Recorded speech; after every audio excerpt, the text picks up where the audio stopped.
Baik, terima kasih atas kesempatannya. Perkenalkan, nama saya Angelia Wirawan dengan NIM 2019-310485. Terima kasih atas kesempatannya. Nama saya Maulida Sana dengan NIM 2019-310486.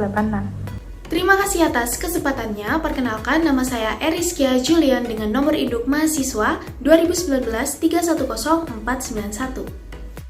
Terima kasih atas kesempatannya. Perkenalkan, nama saya Fatimah Yasmin dengan NIM 2019-310505. Baik, sebelumnya terima kasih atas kesempatannya. Perkenalkan, nama saya Muhammad Alif Zainal Fanani dengan NIM 2019-310602. Baik, sebelumnya terima kasih atas kesempatannya. Perkenalkan, nama saya Ahmad Bayaki Rizwan dengan NIM 2019-310621.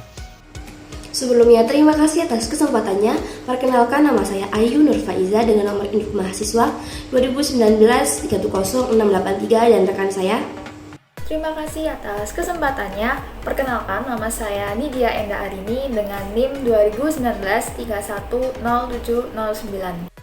Baik, sebelumnya terima kasih atas kesempatannya. Kali ini dari kelompok 2 akan membahas mengenai kasus dari 7-4 dan juga 7-5. Yang saya paparkan terlebih dahulu kali ini adalah kasus 7-4 mengenai Aloha Products. Jadi Aloha Product ini merupakan perusahaan kopi yang didirikan pada tahun 1910 yang berkantor pusat di Columbus, Ohio, yang menjual kopi dengan mereknya sendiri yang dijual di negara bagian Midwestern dan juga Middle Atlantic. Manajer dari perusahaan ini, Lisa Anderson, menyatakan bahwa beliau benar-benar bingung dan juga muak karena bagaimana Lisa ini tidak bisa memiliki akses tentang harga input yang dikeluarkan, juga kontrol atas volume output yang dikeluarkan untuk dijual. Jadi Lisa ini disandra oleh keinginan departemen pembeli dan pemasaran, seperti itu.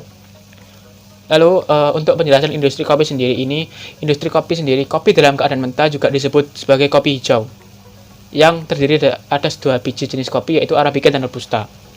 Lalu untuk pemasoknya, kopi umumnya ditanam di daerah tropis. Negara Brasil merupakan produsen terbesar sehingga memasok 20 hingga 30% kopi hijau di dunia. Namun gak hanya juga Brasil, tapi ada juga yang lain seperti Kolombia, Indonesia, dan juga Pantai Gading, serta Meksiko yang merupakan pemasok kopi kepada seluruh dunia. Lalu untuk pembeli yang paling besar yang paling besar adalah Amerika Serikat. Amerika Serikat adalah importir tunggal kopi terbesar di dunia, membeli sebagian besar kopinya dari Brasil dan Kolombia. Lalu di bagian pembeli yang terbesar kedua adalah Eropa. Eropa membeli sedikit kurangnya dari setengah dari semua kopi yang diekspor. Seperti itu. Lalu untuk pembeli ini terbagi dalam dua kategori, yaitu roaster dan juga grower. Untuk roaster ini adalah para pemain besar seperti perusahaan Philip Morris dan juga Nestle. Ini langsung membeli ke petaninya, jadi tidak melalui perantara. Lalu untuk broker ini nanti para pembeli ini membeli kopi melalui pialang yang akan menjamin atau meninventarisasi harga kopi inventarisasi kuantitas kopi pada saat harga naik ataupun turun, seperti itu. Lalu ada beberapa faktor yang mempengaruhi harga dari kopi ini sendiri. Ada yang pertama, itu faktor cuaca yang pasti, karena jika cuaca tidak bagus maka panen yang dihasilkan oleh para petani tidak akan maksimal, dan juga mungkin kebutuhan kopi dari seluruh dunia juga tidak akan terpenuhi. Seperti itu. Untuk pesaing sendiri, Aloha Product memiliki beberapa pesaing, salah satunya adalah Nestle. Nestle merupakan perusahaan kopi terbesar di dunia. Lalu untuk di Amerika Serikat sendiri, produsen kopi terbesar dipegang oleh perusahaan Philip Morris dan juga P&G. Perusahaan-perusahaan ini memiliki sumber daya yang cukup besar, seperti infrastruktur, jaringan distribusi, ekuitas merek, sumber daya produksi, dan keahlian pemasaran. Mereka telah bersaing sebagian besar melalui iklan dan juga penetapan harga yang agresif, serta peka terhadap pergeseran konsumsi kopi, dan ketiganya juga telah memunculkan banyak produk kopi baru. Jadi intinya Aloha Product ini harus memiliki relasi yang banyak, karena industri kopi sendiri ini adalah industri relasi. Jika perusahaan memiliki relasi yang baik dengan petani ataupun pemasok, maka mereka akan memiliki biji kopi yang berkualitas dengan harga yang murah, dan juga nanti akan memperkecil biaya yang dikeluarkan oleh perusahaan untuk memproduksi sebuah produk itu sendiri. Ya, mungkin selanjutnya akan dilanjutkan oleh rekan saya. Terima kasih.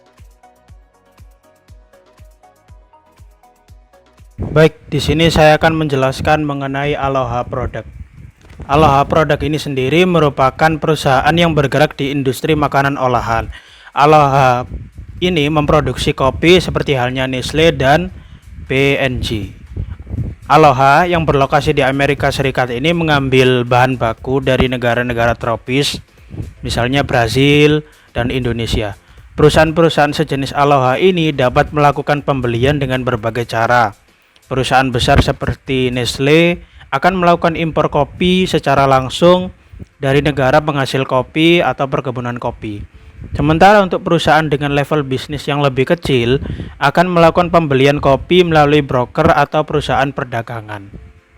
Berdasarkan data pada Exhibit 1 ini, diketahui bahwa konsumsi kopi per kapita penduduk Amerika Serikat semakin menurun dari tahun 1965 sampai dengan 1990. Penduduk Amerika ini mulai mengalihkan konsumsi kopi ke produk minuman yang lain seperti soft drink, atau penduduk Amerika ini mulai memperhatikan kesehatan mereka dengan tidak terlalu sering mengonsumsi kopi. Nah, Aloha Product ini sendiri memiliki 3 pabrik di Midwest Amerika Serikat. Setiap pabrik ini diberi tanggung jawab terhadap keuntungan maupun kerugian masing-masing. Kinerja tiap kepala pabrik diukur berdasarkan margin kotor yang dihasilkan tiap pabrik. Bahan baku tiap pabrik berupa kopi telah ditangani oleh divisi pembelian dari pusat. Tiap pabrik menerima jadwal produksi yang ditentukan dari pusat dan menerima sekaligus membayar bahan baku sesuai dengan kebutuhan produksi tiap pabrik. Sejak beberapa tahun yang lalu, para kepala pabrik ini mengeluhkan sistem pengendalian manajemen yang diterapkan perusahaan. Hal ini tergambar berdasarkan pernyataan Lisa Anderson, kepala pabrik Dayton, Ohio, yang menyebutkan bahwa ia bingung dengan cara menciptakan profit dalam pabriknya jika ia tidak berkuasa untuk menentukan harga bahan baku, jadwal produksi, dan harga output dari pabriknya.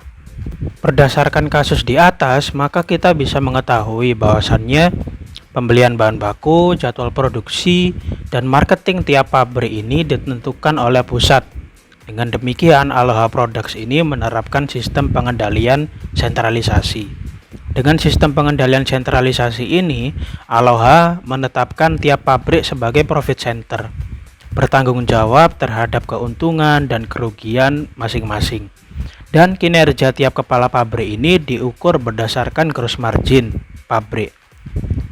Padahal dengan sistem pengendalian yang ditetapkan Aloha ini, tiap kepala pabrik ini tidak memiliki kuasa apapun untuk menciptakan profit. Menurut saya, sistem yang diterapkan oleh Aloha ini kurang tepat. Yang kedua, akan lebih baik jika pabrik ini tidak diposisikan sebagai profit center, tetapi sebagai cost center, dan pabrik ini memiliki akses ke departemen pembelian, di mana departemen pembelian ini diposisikan di bawah tiap pabrik. Dengan demikian, pabrik ini bisa mengontrol harga bahan baku yang masuk dan dapat maksimal memainkan perannya sebagai cost center. Penilaian kinerja tiap pabrik ini kemudian tidak didasarkan pada gross margin pabrik, tetapi berdasarkan pengefektifan sumber daya pabrik sehingga menghasilkan output yang maksimal. Selanjutnya akan dijelaskan oleh rekan saya. Sebelumnya, terima kasih atas kesempatannya. Selanjutnya ada beberapa pertanyaan dari kasus 7-4. Untuk pertanyaan yang pertama yaitu evaluate the current control systems for the manufacturing, marketing, and purchasing department of Aloha Products, atau evaluasi sistem pengendalian saat ini untuk departemen produksi, pemasaran, dan pembelian dari Aloha Product. Untuk yang pertama ada dari departemen produksi. Aloha Product memiliki sistem penetapan pusat tanggung jawab yang tidak tepat pada manajemen perusahaannya. Hal tersebut dapat dilihat pada ketiga unit pabrik yang ditetapkan sebagai profit center atau pusat laba, namun tidak dapat bekerja selayaknya pusat laba itu sendiri, dikarenakan terdapat banyak batasan yang diberikan oleh manajemen pusat. Beberapa masalah yang terjadi pada sistem pengendalian pabrik meliputi yang pertama ada manajer pabrik tidak dapat menentukan jumlah input yang digunakan sebagai bahan pokok produksi. Hal ini akan bertentangan dengan tujuan dari pusat laba karena manajer pabrik tidak akan mampu memaksimalkan tingkat laba apabila tidak dapat menentukan jumlah input produksi. Lalu yang kedua ada pusat yang menentukan jadwal dan tingkat produksinya. Hal ini juga menjadi batasan bagi pabrik sebagai pusat laba karena tidak memiliki hak untuk menentukan tingkat produksi yang efektif yang sesuai dengan kapasitas pabrik saat itu. Lalu ada manajer pabrik dalam Aloha Product tidak memiliki akses terhadap penjualan produknya. Selanjutnya ada departemen pemasaran. Untuk evaluasinya yang pertama adalah tidak banyak informasi mengenai sistem pengendalian yang ada pada departemen tersebut, akan tetapi dapat dilihat sering ada selisih antara pengiriman bahan baku dengan permintaan aktualnya. Ini dapat mengindikasikan bahwa penjualan relatif tidak stabil, bahkan sering mengalami penurunan. Lalu yang kedua adanya suatu rangkap tanggung jawab atau jabatan yang diemban oleh presiden dan wakil presiden bagian penjualan, yang mana presiden dan wakil bagian penjualan tersebut bertanggung jawab juga atas periklanan dan promosi produk, padahal seharusnya tugas tersebut harusnya dikerjakan oleh orang yang berada di bidang departemen marketing dan juga pemasaran. Yang terakhir ada departemen pembelian. Untuk evaluasi departemen ini, yang pertama ada perusahaan tidak memiliki unit atau departemen pembelian internal sendiri yang secara khusus menangani kontrak pembelian persediaan biji kopi hijau dengan para broker atau makelar biji kopi hijau yang di pasaran. Pembebanan tugas atau tanggung jawab tersebut akan menyebabkan tidak terfokusnya bagian penjualan dalam mencapai target penjualan yang telah direncanakan. Lalu, pada umumnya, sistem yang digunakan untuk pembelian bahan baku yang dilakukan oleh departemen ini sudah cukup baik, yaitu menggunakan future contract yang bertujuan untuk menjaga kestabilan harga ataupun nilai bahan baku. Akan tetapi, perlu diingat bahwa masih sering terjadi selisih pengiriman aktual dengan permintaan. Ini berarti adanya ketidaksepahaman antara departemen pemasaran dengan departemen pembelian. Sekian dari saya, selanjutnya akan dijelaskan oleh rekan saya. Terima kasih. Pertanyaan nomor 2, pertimbangkan strategi kompetisi perusahaan. Perubahan apa yang Anda sarankan untuk sistem kontrol dari ketiga departemen tersebut? Saran yang akan kami berikan yaitu yang pertama untuk departemen produksi. Bila Aloha tetap ingin mempertahankan sistem pengendaliannya seperti sekarang, akan lebih baik bila pusat tanggung jawab pada pabrik diganti sebagai pusat biaya, sehingga manajer pabrik tidak perlu lagi memaksimalkan tingkat laba yang sebenarnya tidak dapat dimaksimalkan karena kebijakan pusat yang tidak tepat. Bila pabrik ditetapkan sebagai pusat biaya, maka pengukuran kinerja pabrik seharusnya dilakukan berdasarkan tingkat pengefektifan sumber daya sehingga jumlah output akan lebih maksimal. Yang selanjutnya untuk departemen pemasaran. Kebijakan tentang penjualan dan pemasaran sebaiknya tetap dilakukan oleh kantor pusat. Sumber daya pemasaran akan lebih baik jika dimanfaatkan atau digunakan di bawah satu unit, karena ketiga pabrik yang ada memproduksi produk yang sama, sehingga apabila kantor pusat yang menangani fungsi pemasaran, maka perusahaan dapat mempromosikan merek dengan cara yang paling efisien dan terintegrasi. Yang selanjutnya yang ketiga untuk departemen pembelian. Akan lebih baik jika sebelum melakukan pembelian departemen pembelian mengomunikasikannya lebih dahulu ke departemen produksi dan pemasaran, sehingga pembelian yang dilakukan tepat sasaran yaitu sesuai dengan kapasitas produksi pabrik dan sesuai dengan permintaan pasar. Hal ini memberikan kesempatan bagi pabrik untuk mengendalikan input mereka sesuai dengan kebutuhan mereka. Baik, terima kasih atas kesempatannya. Di sini kami akan menjelaskan mengenai case 7.5 mengenai Dell Computer Corporation. Sebelumnya saya akan menjelaskan sedikit mengenai Dell Computer Corporation. Jadi, Dell Computer Corporation ini didirikan pada tahun 1984 oleh Michael Dell. Yang pada 2004 Michael Dell ini merupakan pejabat eksekutif dengan masa jabatan paling lama dalam suatu industri. Pada Januari tahun 2005, Dell Computer Corporation ini adalah perusahaan komputer penjualan langsung yang terbesar di dunia dengan 57.600 karyawan di lebih dari 80 negara dan pelanggannya di lebih dari 170 negara. Dell sendiri bermarkas besar di Austin, Texas. Lalu Dell memperoleh reputasi sebagai salah satu perusahaan sistem komputer dunia yang paling disukai dan penyedia utama produk dan jasa yang diperlukan pelanggan dunia untuk membantu teknologi informasi dan infrastruktur internet. Munculnya Dell ini pada kepemimpinan pasar merupakan hasil dari fokus yang diperjuangkan pada pemberian pengalaman sebaik mungkin. Penjualan langsung dari pabrik kepada konsumen itu merupakan komponen kunci dari strategi Dell Computer Corporation. Baik, yang selanjutnya mengenai Dell Computer Corporation ini, Dell ini mempunyai konsep yang sederhana dan berdasarkan konsep itu Dell menyatakan bahwa Dell dapat secara paling tepat memahami kebutuhan pelanggannya dengan cara yang efisien. Caranya yaitu menyediakan solusi perhitungan yang paling efektif untuk memenuhi kebutuhan tersebut dengan menjual sistem komputer secara langsung kepada pelanggan. Model bisnis langsung ini juga menghapuskan retail, yang retail ini menambah waktu dan biaya yang tidak perlu, dan juga mengizinkan perusahaan untuk membangun setiap sistem untuk dipesan sambil menawarkan kepada pelanggan sistem yang kuat dan dikonfigurasi secara kaya pada harga yang sangat kompetitif. Selanjutnya, Dell memperkenalkan teknologi relevan yang paling mutakhir secara jauh lebih cepat daripada perusahaan yang memiliki saluran distribusi tidak langsung, yang biasanya bergerak secara lamban sambil memutar persediaan rata-rata setiap 4 hari. Dalam kurang lebih dari 2 dasawarsa, Dell menjadi retail nomor 1 untuk personal komputer melebihi IBM, Hewlett-Packard, dan Compaq. Terima kasih, selanjutnya akan dilanjutkan oleh rekan saya. Di sini saya akan menjelaskan mengenai sistem manajemen Dell Computer Corporation. Nah, pada tahun 1993, Dell melibatkan Bain & Company, yaitu sebuah perusahaan bisnis konsultasi global yang membantunya mengembangkan seperangkat ukuran untuk menilai kinerja unit bisnis.